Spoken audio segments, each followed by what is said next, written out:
Hare Krishna, Radhe Radhe. Beat of life by গার্গিতে আপনাদেরকে আরেকবার স্বাগত। আজকে চলে এলাম একটা মিনি ব্লগ নিয়ে। এবছর গত 11ই জুন ছিল জামাই ষষ্ঠী। জামাই ষষ্ঠীর দিন আমরা প্ল্যান করেছিলাম বাড়িতে কোনো ব্যবস্থা না করে বাইরে গিয়ে কোথাও খেয়ে আসবো। আমার যদিও বাঙালি কুইজিন খুব পছন্দের হলেও আমাদের জামাইয়ের কিন্তু কন্টিনেন্টাল, চাইনিজ বা থাই এই জাতীয় কুইজিনই বেশি পছন্দ। আমরা গিয়ে হাজির হলাম নিউলি ওপেনড চাউম্যানে, তাও আবার নিউ টাউন এলাকায়। এটি অবস্থিত নিউ টাউন অ্যাকশন এরিয়া 1 এর BB 117 ব্লকে, একদম গ্রাউন্ড ফ্লোরেই রেস্টুরেন্টে গিয়ে দেখলাম বেশ খালি। তখন প্রায় বাজে দুপুরে 1টা। আমরাই ছিলাম প্রথম কাস্টমার। রেস্টুরেন্টে বাইরে রয়েছে স্মোকিং জোন, যেখানে প্রায় 6 থেকে 7টা সিটিং অ্যারেঞ্জমেন্টস রয়েছে। ভেতরেও রয়েছে প্রায় 8 থেকে 10টা সিটিং অ্যারেঞ্জমেন্টস। কিন্তু যেটা দেখলাম যে এই গরমে বাইরে এতটা জায়গা থাকা সত্ত্বেও সেখানে কিন্তু খুব একটা লোকজন এসে বসতে চাইছে না। এটা একটা ড্রব্যাক। বাইরে যদি জায়গাটা আরেকটু কম রাখতো তাহলে ভেতরে আরো কিছু লোক ধরতো। ওখানে অবশ্য দেখলাম জামাই ষষ্ঠী স্পেশাল মিলও রয়েছে, তো সেটা 1499 টাকা করে। নন শেয়ারেবল, যদি দুজন চান তাহলে দুটো মিলই নিতে হবে আপনাদেরকে। সেই মিলের মধ্যে ছিল mocktail, chicken manchow soup, chicken momo, pan fried chilli fish, chicken Thai style noodles, Kolkata style fried rice, fish in sweet chilli sauce, kung pao chicken, chilli garlic prawn, chocolate মুজি আর আইসক্রিম উইথ ফ্রেশ ম্যাঙ্গোস। তো আমরা কিন্তু এই ice cream with fresh mangoes এটাই ডেজার্টে order করেছিলাম শুধু। যেহেতু আমরা দুজনের কেউই খুব বেশি মাত্রায় খেতে পারি না, আমাদের পারফরমেন্স খুবই খারাপ হয়ে গেছে। 1499 টাকা দিয়ে দুটো মিল অর্ডার করাটা আমাদের জন্য একদমই ওয়েস্টেজ অফ মানি, তাই আমরা আলাকাটেতেই গিয়েছিলাম। স্টার্টারে ননভেজে আমরা অর্ডার করেছিলাম চিলি গার্লিক ফিশ বাসাতে, আর তারপরে অর্ডার করেছিলাম মাশরুম পেপার সল্ট ভেজে।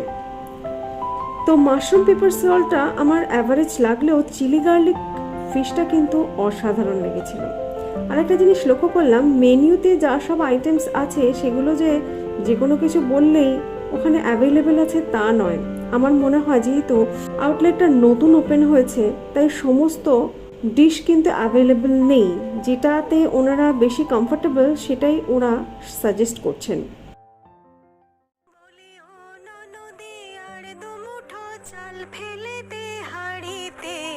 ঠাকুর জামাই এলো বাড়িতে, ও ননদি ঠাকুর জামাই এলো বাড়িতে।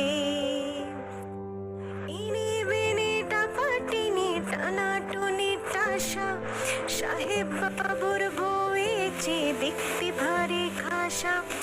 ওলো কুটে ধোলো কুটে গৌরী হানো ঝি, তোর কপালে বুড়া বড় করবো আমি কি। যে খাবারগুলো আমরা নিয়েছিলাম সেগুলো মোটামুটি 240 থেকে 370-এর মধ্যেই দাম ছিল। এর মধ্যে একমাত্র ডেজার্টের দামটাই আমার মনে আছে, 255 টাকা। আর থাই গ্রিন কারিগুলো মেইন কোর্সে নিয়েছিল 370-এর মধ্যে। এরপর আস্তে আস্তে চলে এলো মেইন কোর্সে আমরা অর্ডার করেছিলাম আমাদের অল টাইম ফেভারিট থাই ডিশ। একটা হচ্ছে থাই গ্রিন কারি চিকেন। ভেজ বা নন ভেজ থাই গ্রিন কারির সাথে সবসময় 1 পোর্শন মতন রাইস থাকবে, এটাই এর একটা অ্যাডভান্টেজ। আর নিয়েছিলাম থাই গ্রিন কারি ভেজ। এই থাই ডিশটা আমাদের দুজনেরই ভীষণ পছন্দের, কিন্তু একটু ডিসঅ্যাপয়েন্টেড হলাম।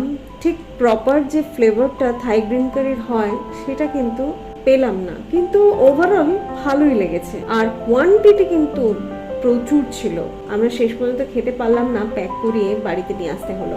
তারপরে আমরা অর্ডার করলাম একটা জিঞ্জার এল। এত কিছু হেভি খাওয়ার পর মানে জিঞ্জার এল বা একটা কোক না হলেই নয়।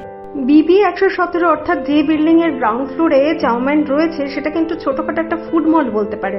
এর ফার্স্ট ফ্লোরে রয়েছে বাঙালি কুইজিন রেস্টুরেন্ট ভূতের রাজা দিল বর, আর গ্রাউন্ড ফ্লোরে রয়েছে মুঘলাই কুইজিন আউধ। ভিড় বাড়ার আগে চটপট একবার করে ঘুরে আসুন 3টে রেস্টুরেন্ট।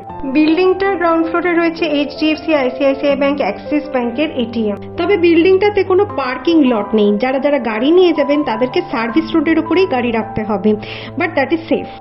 এরপর চলে এলো সেদিনের স্পেশাল ডেজার্ট। সেখানে দিয়েছিল এমনি নর্মাল এক স্কুপ ভ্যানিলা আইসক্রিম, আর তার উপর ছড়িয়ে দেওয়া ছিল বেশ কয়েক কুচি ফ্রেশ হিমসাগর আমের টুকরো। তো এই ছিল জামাই ষষ্ঠীর স্পেশাল পর্ব। পর্বটি কেমন লাগলো আমাকে অবশ্যই কমেন্ট বক্সে জানাবেন, আর যদি ভিডিওটি ভালো লাগে তাহলে লাইক ও শেয়ার করে দেবেন। পরে খুব ইন্টারেস্টিং ভ্রমণ পর্ব নিয়ে আমি খুব শীঘ্রই ফিরছি, তাই আমার চ্যানেলটি সাবস্ক্রাইব করে রাখলে আপনাদের কাছে নোটিফিকেশন পৌঁছে যাবে। খুব ভালো থাকবেন, সাবধানে থাকবেন এবং সুস্থ থাকবেন। নমস্কার।